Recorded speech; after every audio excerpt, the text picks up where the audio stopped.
Hello everyone. This is the second part of the video for a truly beautiful mind. So this box was left to be discussed, which was on page number 4. So Otto Negbor, the historian of ancient mathematics, told a story about the boy Einstein that he characterizes as a legend. But that seems fairly authentic.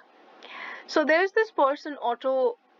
His full name is Otto E. Negbor, and he's the historian of ancient mathematics. He used to study ancient mathematics, and he's telling a story about Einstein, which he calls as a legend. You all know what a legend is, yes? So the story is he is regarding this story as a legend, but this seems quite authentic. Authentic. Legend means a folk tale which passes on from one generation to another, right? But here, this story which he's telling us, it seems that it's quite authentic. It seems to be true. As he was a late talker, his parents were worried. As we all know, as we have all read, that he was a late talker, he could not speak till the age of 2.5. His parents were really worried about him. At last, at the supper table on one night, supper table means at the dinner table one night, he broke his silence to say, "The soup is too hot." Greatly relieved, his parents asked why he had never said a word before. Albert replied, "Because up to now everything was in order." So this boy was really humorous also. He says one night he finally broke his silence, and the parents were greatly relieved that their child has finally spoken something. And what did he say? The soup is too hot. And the parents said that, "Why didn't you say anything before? You did not say anything. Why? What is the reason?" And Albert very simply replies that because since everything was in order, everything was completely in place till now, there was no need for me to say anything. You see, he was really analytical of a situation. He knew when to speak and when to not. Okay, moving on. Paragraph 7. He also felt a special interest in a fellow student, Millever Marek, whom he found to be a clever creature. This young Serb had come to Switzerland because the university in Zurich was one of the few in Europe where women could get degrees. So he had a special interest apart from mathematics and physics in a fellow student of his, and he found her to be a clever creature. This young Serb who had come to Switzerland was because this university in Zurich was one of the few in Europe which allowed women to get degrees, which allowed women to get into higher studies. Einstein saw in her an ally against the Philistines, those people in his family at the university with whom he was constantly at odds. That means she was the only one with whom he could associate as a friend. In all the Philistines who were there, those people in his family and at the university with whom he was constantly at odds, all the people who were there in his family and at the university, he was totally at odds with them. That means he could not associate with them as a friend. He was not comfortable with them to talk. But with this girl, he was really comfortable. He could really associate with her. The couple fell in love. Letters survive in which they put their affection into words, mixing signs with tenderness. That means they used to express their love and their affection and their feelings towards each other through letters, which the language in which was of signs. Wrote Einstein. So here's an example. Wrote Einstein, "How happy and proud I shall be when we both have brought our work on relativity to a victorious conclusion." So here he is pointing out to what is the victorious conclusion? The marriage. And he says, "How happy and proud I shall be," really happy and proud, "when both of them have brought our work on relativity." So he's talking about both the things, the theory on which they were working, along with that, the work. Work is the relation between both of them, which comes to a victorious conclusion, which is marriage. In 1900, at the age of 21, Albert Einstein was a university graduate and unemployed. So in 1900, when he was of 21 years, he graduated, but he was unemployed. He had no work. He worked as a teaching assistant, gave private lessons, and finally secured a job in 1902 as a technical expert in the patent office in Bern.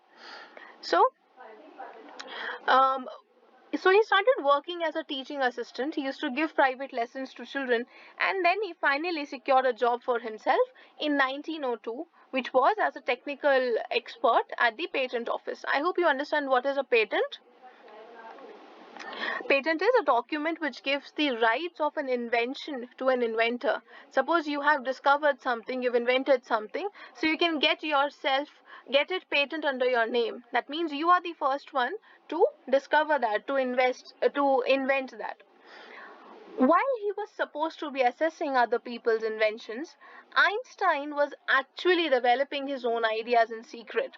So his job was to he was in a patent office. That means he has to check others' inventions. He has to assess. He has to examine whether it's the invention which has come to the office is authentic, whether it can be approved or not. So his job was to do this. So while he was assessing others' inventions, Einstein was actually developing his own ideas in secret. He was inventing his own ideas. He was inventing something of his own as a secret. He is said to have jokingly called his desk drawer at the work the Bureau of Theoretical Physics, and he had a drawer at his desk which was humorously called as the Bureau of Theoretical Physics. Bureau is the office, so that desk, the drawer which was there at his desk was his office, and it was called the Bureau of Theoretical Physics. One of the famous papers of 1905 was Einstein's special theory of relativity, according to which time and distance are not absolute. That means they are not in relation to anything else. Okay? Absolute is measured in itself. Okay? They have their own measurement units. So, one of the famous papers, one of the famous journals, which were published in 1905, was Einstein's special theory of relativity. So, one of the journals published his theory, which was of relativity, and according to that, time and distance are not absolute. Indeed, two perfectly accurate clocks will not continue to show the same time if they come together again after a journey if one of them has been moving very fast relative to the other. So you need to have a knowledge of your chapter of relativity from science also.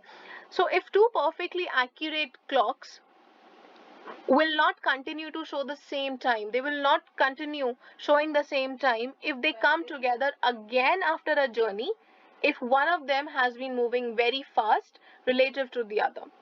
From this followed the world's most famous formula, which describes the relationship between mass and energy. And using this formula,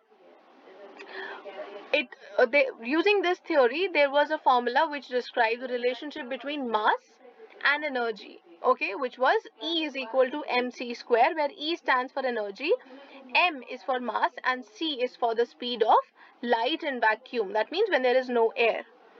Okay. So there's a small quote, here's a small thing. When you sit with a nice girl for 2 hours, to help people understand this in a very easy way, Einstein quoted something. So he said, when you sit with a nice girl for 2 hours, it seems like 2 minutes. When you sit on a hot stove for 2 minutes, it seems like 2 hours. That's relativity. So that's the kind of relation which is there. Okay. So he tries to explain the relationship between mass and energy. So students, for English, um, you just need to understand it. Okay, there is no need for you to understand it for the purpose of examination. Okay, it will not be considered in your examination because this is a part of science. This is just there for understanding what his mind discovered, okay, what he discovered. So there is no need to mug it up, or there is no need to take it for examination view. Okay,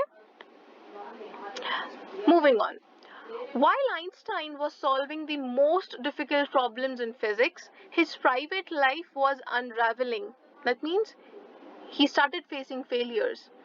Albert had wanted to marry Mileva right after finishing his studies, but his mother was against it. But Albert's mother was not agreeing to it.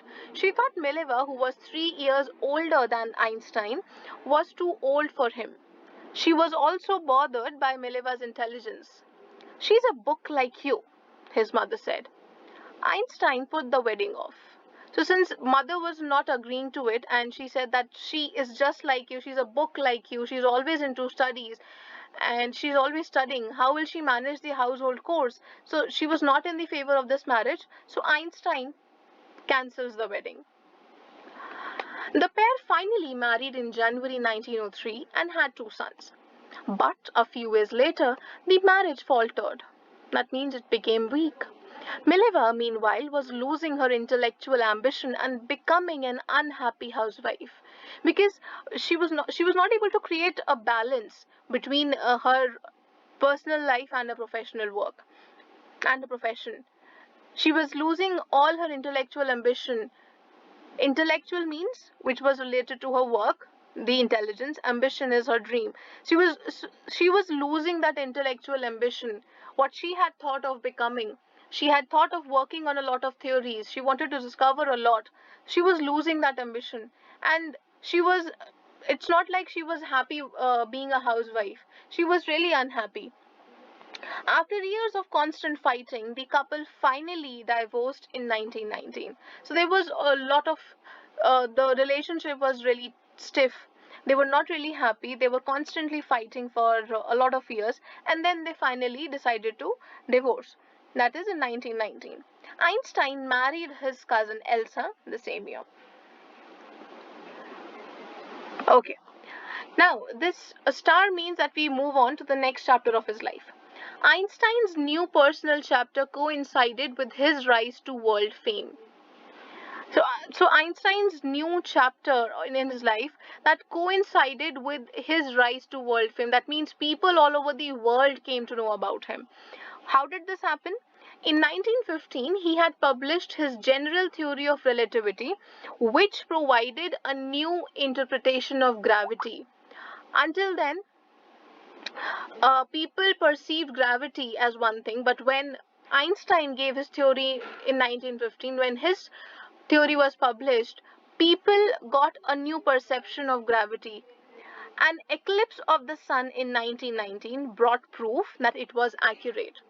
And every time a theory comes up, every time a scientist comes up with a theory, it needs to have a proof that it's accurate. And for Einstein's theory, the eclipse of the sun, okay, in 1919, it was a proof that his theory was accurate. Einstein had correctly calculated in advance the extent to which the light from fixed stars would be deflected through the sun's gravitational field. Just think about how much hard work and how much thinking must have gone into it, how much calculations he must have gone into. Einstein was able to correctly calculate in advance. Okay, nobody had ever thought about it, nobody had ever tried to calculate it even. So in advance, he was able to calculate to the extent to which the light from the fixed stars would be deflected by the sun's gravitational field. The newspapers proclaimed his work as a scientific revolution because his theory had changed the interpretation of gravity. That is why all the newspapers proclaimed his work. That means it was highly appreciated and it was given a title as a scientific revolution. Einstein received the Nobel Prize for Physics in 1921. He was showered with honors and invitations from all over the world and lauded by the press.